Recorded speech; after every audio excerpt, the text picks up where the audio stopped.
I stand before you not as an expert, but as a concerned citizen, one of the 400,000 people who marched in the streets of New York on Sunday, and the billions of others around the world who want to solve our climate crisis. As an actor, I pretend for a living. I play fictitious characters, often solving fictitious problems.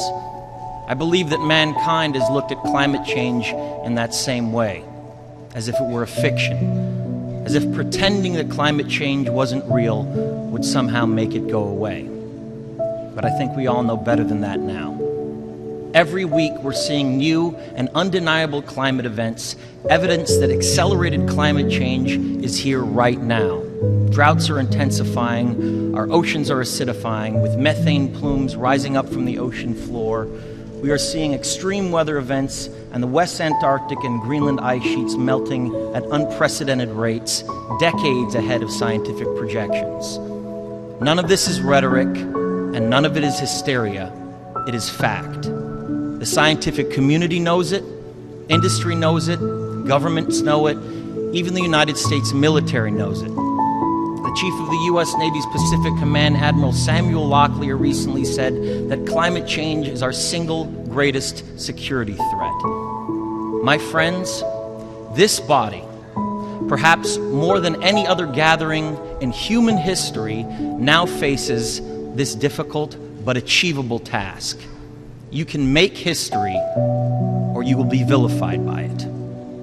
To be clear, this is not about just telling people to change their light bulbs or to buy a hybrid car.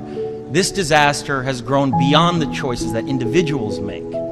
This is now about our industries and our governments around the world taking decisive, large-scale action. Now must be our moment for action. We need to put a price tag on carbon emissions and eliminate government subsidies for oil, coal, and gas companies.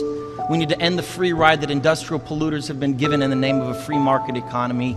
They do not deserve our tax dollars. They deserve our scrutiny, for the economy itself will die if our ecosystems collapse.